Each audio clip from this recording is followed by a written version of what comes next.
Unacademy. Hello friends, Unacademy के YouTube channel में आप सबका स्वागत है। आज हम आपके लिए इंटरव्यू लेकर आए हर्षित हाड़ा जी का, जो कि आरजेएस है 2021 के बैच से। आज के वीडियो में आपको सीखने को मिलेगा, अगर आप आरजेएस के लिए प्रिपेयर कर रहे हैं, जुडिशरी के लिए प्रिपेयर कर रहे हैं, तो कैसे आपको तैयारी करनी है, कौन सी बुक्स को आपको रेफर करना है जब जब आप डीमोटिवेटेड फील करते हैं, स्ट्रेस फील करते हैं। क्योंकि देखिए, गवर्नमेंट एग्जाम में क्या होता है, टाइम बहुत लग जाता है स्टूडेंट्स को, तो बीच बीच के अंदर डीमोटिवेशन आता है, स्ट्रेस आता है। तो आज हम प्रैक्टिकली हर्षित हाड़ा जी को लेकर आए, वो आपको बताएंगे कैसे आपको एग्जाम को क्लियर करना है, तैयारी कैसे करनी है, नोट्स कैसे बनाने हैं और कितना टाइम आपको डेली देना है इस एग्जाम को क्लियर करने के लिए। तो हर्षित हाड़ा जी, आपका मोस्ट वेलकम है हमारे यूट्यूब चैनल में। Thank you very much. Firstly I would like to thank Bhavpreet sir for having me here. और थोड़ा सा मैं स्टार्ट करता हूँ by telling you about my journey. तो इट ऑल स्टार्टेड इन 2015। तब मेरे कुछ और प्लान्स थे। मेरा जुडिशरी का कभी पता नहीं था मुझे कि इसमें एग्ज़ाम के थ्रू भी जाया जाता है। मुझे हमेशा से ऐसा लगता था, जैसा एक लेमैन को लगता है कि शायद इनको तो बहुत क्लेवर लॉयर ही चाहिए होते होंगे और वो सिलेक्ट करते होंगे। मुझे कभी भी नहीं पता था कि इनको एक एग्ज़ाम के थ्रू भी लाया जाता है। तो मुझे after I lost my father in 2015, तो मुझे प्रीतम सिंह सोनी जी मिले थे, जो भवप्रीत सर के फादर भी हैं और मेरे फादर के भी काफ़ी अच्छे दोस्त थे। तो जब वो मिले तो उनने मुझसे पूछा था कि अभी आगे का क्या सोचा है आपने। तो मैंने उनको बताया था कि सर मैं इसके बाद सोच रहा हूँ कि बीए अभी सेकेंड ईयर है, इसके बाद में मैं एमए परस्यू करूँगा, उसके बाद में नेट क्लियर करने की कोशिश करूँगा। और साथ ही साथ क्योंकि फाइनेंशियल कंडीशन में भी थोड़ी प्रॉब्लम्स थी, इस वजह से मैंने सोचा था कि जॉब करते करते ये सब करूँगा। तो उनने ये बोला कि आप एक काम कीजिए, एक बार एलएलबी लॉ के स्फीयर में एंटर होके देखिए कि यहाँ पे आप आरजेएस कीजिए। तो उनने मुझे पूरा डिटेल बताया कि आरजेएस में भी आप एज अ क्लियर करके एज अ जुडिशियल ऑफिसर बैठ सकते हैं। तो तब जाके मुझे पता लगा। फिर मैं भवप्रीत सर के साथ में गया था कॉन्ट्रैक्ट एक्ट की बुक लेने, अवतार सिंह की। फिर क्योंकि मुझे पहले जानना था कि ये चीज़ मुझसे हो भी पाएगी कि नहीं हो पाएगी, कहीं ऐसा ना हो कि कोई ऐसी चीज़ में मैं एंटर कर लूँ कि आधे साल बाद या एक साल बाद मुझे पता लग रहा है जाके कि अब तो हो ही नहीं रहा, तो वो वाला सारा टाइम वेस्ट हो जाता। तो मैं पहले वो बुक अच्छे से पढ़ी, फिर उसके बाद में मैंने एडमिशन लिया। उसके बाद में मुझे ऐसा लगा कि हाँ, ये डुएबल चीज़ है। तो जब फर्स्ट, सेकंड और थर्ड ईयर इन तीनों का मैंने सिलेबस और आरजेएस का कंपेयर कर लिया था कि दोनों में कौन से सब्जेक्ट्स जो हैं वो सिमिलर हैं। तो जो सिमिलर सब्जेक्ट्स थे वो सारे के सारे मैंने लिए और उनको मुझे ऐसे प्रिपेयर करना था कि वापस से जब थर्ड ईयर हो जाए मेरा, तो इनको पढ़ने की ज़रूरत ना पड़े, कि उसमें फिर बाकी के जो भी एडिशनल सब्जेक्ट्स होंगे, बाकी की एडिशनल तैयारी होगी, order writing, judgement writing, language preparation, ये सारी चीज़ें मैं करूँगा। उसके बाद में 2020 की बात है, मैं प्रिपेयर कर ही रहा था कि कोविड का लॉकडाउन लग गया था। तो जब लॉकडाउन हुआ था तो मुझे ऐसा लगा था कि अब भी गोल्डन अपॉर्चुनिटी है कि क्योंकि हम एक लॉकडाउन स्टेट में थे, तो मैंने सोचा कि अच्छे से प्रिपेयर कर लेता हूँ, ये गोल्डन अपॉर्चुनिटी है। जैसे ही लॉकडाउन खुलेगा वैसे एग्ज़ाम होगा। तो लॉकडाउन खुला था बट एग्ज़ाम नहीं होता, एंड 2021 में इसका एग्ज़ाम हुआ था प्री। तो जब प्री हुआ तो मुझे बहुत अच्छा लगा था कि मैंने एक तरह से उसे क्वालिफाई कर लिया था। फर्स्ट अटैम्प्ट ही था मेरा और मेरे लिए सब कुछ बहुत नया था। उससे मेरे को बहुत मोटिवेशन भी मिली थी। फिर उसके बाद में एक जो मैं अपनी गलती आपको जाहिर करना चाहता हूँ वो ये थी कि मैं अब प्री तक बहुत ज़्यादा प्री ओरिएंटेड अप्रोच थी, वो गलत थी।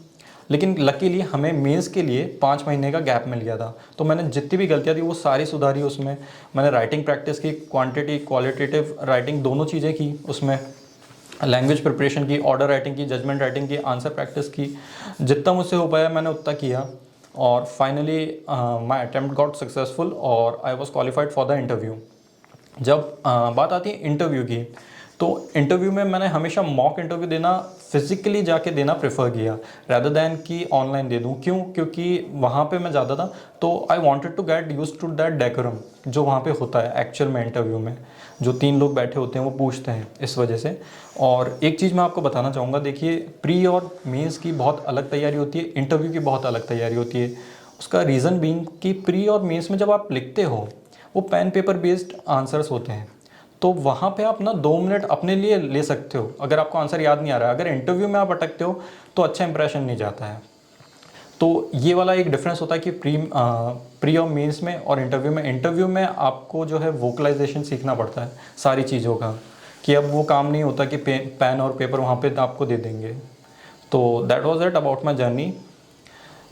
आपसे मैं एक चीज़ पूछना चाहूँगा, जैसे काफ़ी सारे स्टूडेंट्स जुडिशरी की तैयारी कर रहे हैं, तो कौन सी बुक्स ने आपको सबसे ज़्यादा मदद करी? क्या बेरेक्ट्स पढ़ने चाहिए या फिर हमें इंटरप्रिटेशन पढ़ना चाहिए?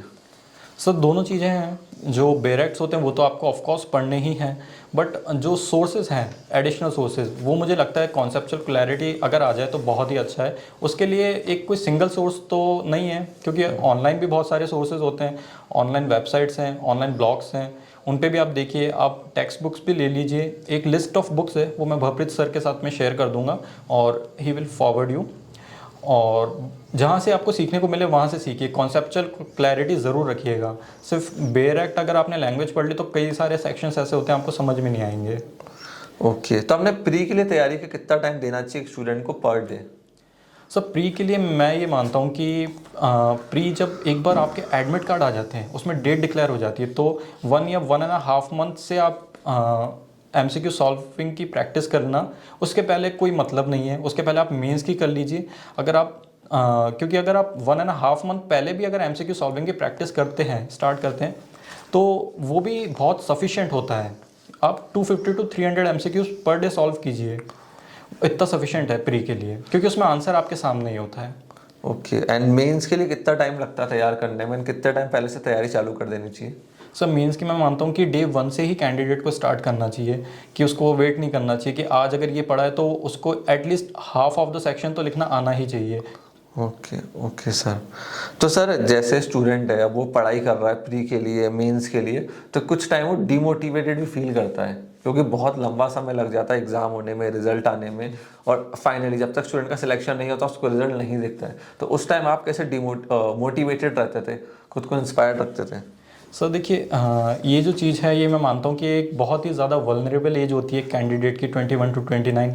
यहाँ पे जब वो तैयारी करता है तो जो भी उसके आसपास होता है, मतलब अराउंड द कॉर्नर बहुत कुछ हो रहा होता है। किसी की शादी हो जाएगी, किसी के बहुत ही अच्छा पैकेज लग जाएगा, कोई बहुत अच्छी जगह एडमिशन ले लेगा, या बहुत कुछ हो रहा होगा लोगों की लाइफ में। तो उससे ये लगता है कि हम लोग रोज़ एक ही बार उठ के एक ही शेड्यूल फॉलो कर रहे हैं, चार दीवारी के अंदर हमारा कुछ ज़्यादा हो नहीं रहा है। तो देखिए, एक पेशेंस रखिएगा। अगर आपने एम चूज़ किया है उस लेवल का, तो पेशेंस भी आपको उसी लेवल का रखना पड़ेगा। दूसरी चीज़ जो मुझे वहाँ पे थोड़ा मोटिवेटेड लेक्चर्स जो होते थे वो मैं देखता था, और मोटिवेशन के लिए मैं हमेशा सिलेक्टेड इंटरव्यू देखता था, सिलेक्टेड कैंडिडेट्स के इंटरव्यू, तो उससे मुझे बहुत अच्छा लगता था। तो और भी कुछ आप कर सकते हैं। देखिए, एक तो 1 हॉबी पर डे ज़रूर रखिएगा, ताकि क्या है वो आपको बाहर निकाल सके उस पूरे के पूरे डेकोरम से, जो आप प्रेशराइज फील करते हैं ना, उस वाली चीज़ से। तो 1 हॉबी पर डे ज़रूर रखिएगा। ओके, तो सर देखिए, काफ़ी सारे स्टूडेंट्स प्री भी क्लियर कर लेते हैं, मेंस भी क्लियर कर लेते हैं। इंटरव्यू के लिए कैसे प्रैक्टिस करनी है, किन किन चीज़ों का ध्यान रखना है इंटरव्यू के समय? जी देखिए, इंटरव्यू के समय आपको ये ध्यान रखना है कि आपको सबसे पहले तो अपनी बॉडी लैंग्वेज सुधारनी पड़ेगी। आपको ऐसा नहीं कि कुछ आंसर नहीं आ रहा तो कई लोग अपने फेशियल एक्सप्रेशन से जाहिर कर देते हैं कि बहुत ज़्यादा परेशान हो गए हो, उनको कुछ नहीं आया। वो चीज़ नहीं है, वो चीज़ बिल्कुल मत रखना। आपको सबसे पहले तो फिज़िकल आपको मिरर में देख के थोड़ा सा अपने आप को सही सुधारना पड़ेगा। दूसरी चीज़, आप वोकलाइजेशन की प्रैक्टिस कीजिए। घर पे बैठिए, रोज़ घंटे, 2 घंटे, 3 घंटे, जो भी आपको आता है, जो भी आपको पता है, इमेजिन कीजिए कोई आपसे क्वेश्चंस पूछ रहा है और आप उसको वोकलाइजेशन कीजिए, अकेले बैठ के करना, तो उससे आपकी प्रैक्टिस होगी। Okay okay. और आपने स्ट्रेस को कैसे मैनेज करते थे इस टाइम में? तो काफ़ी स्ट्रेस भी रहता है स्टूडेंट जब 5-6 घंटे 8 घंटे पढ़ते हैं, तो स्ट्रेस को कैसे मैनेज करना है उनको? सर स्ट्रेस के लिए मैं ये करता था कि 2 या 3 हफ्ते में एक बार अपने लिए ब्रेक ले लेता था। उससे ये होता था कि मुझे थोड़ा सा कम प्रेशराइज फील होता था कि हाँ, 1 दिन का 2 दिन का गैप, मैक्सिमम 1 या 2 दिन का। और प्लस उस टाइम पे आप जो भी करना है पढ़ाई के अलावा कीजिए। लाइक आप बात कीजिए, अपने पेरेंट्स से बात कीजिए, अपने फ्रेंड्स से, उनके साथ बाहर जाइए। 1-2 दिन वो सिर्फ आपके लिए। जुडिशरी के अंदर जब कोई स्टूडेंट तैयारी कर रहा है तो क्या बेरेक्ट में उसको सेक्शन याद रखने की ज़रूरत है, या सिर्फ थ्योरी से काम हो जाता है? सो ये पहले एक्चुअली जो राजस्थान का था सिलेबस, उसमें बहुत ज़्यादा ये नॉमेनक्लेचर ही पूछते थे सेक्शंस का, कि ये वाला पैरा कौन से सेक्शन का है, या ये वाले हेडिंग कौन से सेक्शन की। अभी जो है हाल फिलहाल ये चेंज हो गया है, अब ज़्यादा राजस्थान भी कॉन्सेप्चुअल बेस्ड होता जा रहा है। Okay okay. और एक चीज़ मुझे बताइए, सर काफ़ी सारे स्टूडेंट्स हैं वो मल्टीपल जुडिशरी के स्टेट्स की तैयारी करते हैं, जैसे गुजरात, दिल्ली, राजस्थान, महाराष्ट्र, तो क्या सिंगल स्टेट फोकस होना चाहिए या मल्टीपल स्टेट फोकस होना चाहिए? सो मैं कभी भी एडवाइस ये नहीं देता हूँ कि आप मल्टीपल पे रखिए। देखिए होता क्या है कि सारी जुडिशरीज एक सी नहीं होती, सबके पेपर एक से नहीं होते हैं। अगर आप एमपी में जाएंगे वहाँ पे ट्रांसलेशन होता है। अब सपोज़ कीजिए कोई कैंडिडेट है वो आरजेएस की ही कर रहा है, अब अगर वो एमपी का पेपर पहले आ गया, उसकी पहले डेट डिक्लेयर हो गई, अब वो ट्रांसलेशन करने लग जाता है, वहाँ के लोकल लॉज पढ़ने लग जाता है, तो राजस्थान से उसकी प्रैक्टिस हटती जाएगी। यहाँ के फिर लोकल लॉज में वो पीछे हो जाएगा, यहाँ के पैटर्न में प्रैक्टिस करने में वापस से टाइम लगेगा। तो इस वजह से मैं हमेशा कहता हूँ कि एक मैक्सिमम जुडिशरी पे फोकस कीजिए। फिर भी अगर आपको लगता है कि 2 पे करना है तो मैक्सिमम 2, इससे ज़्यादा नहीं, क्योंकि हर जगह अगर आप भागोगे तो आपका खुद का टाइम वेस्ट होगा।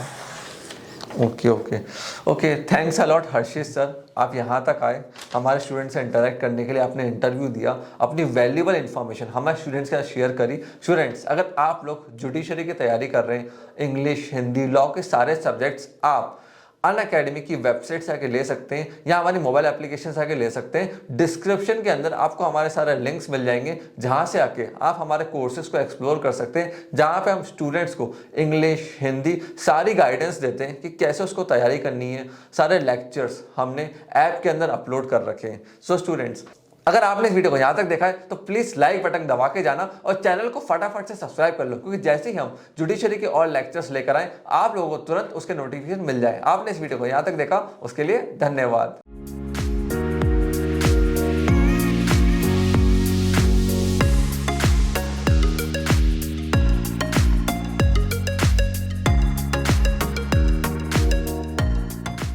Unacademy. Let's crack it.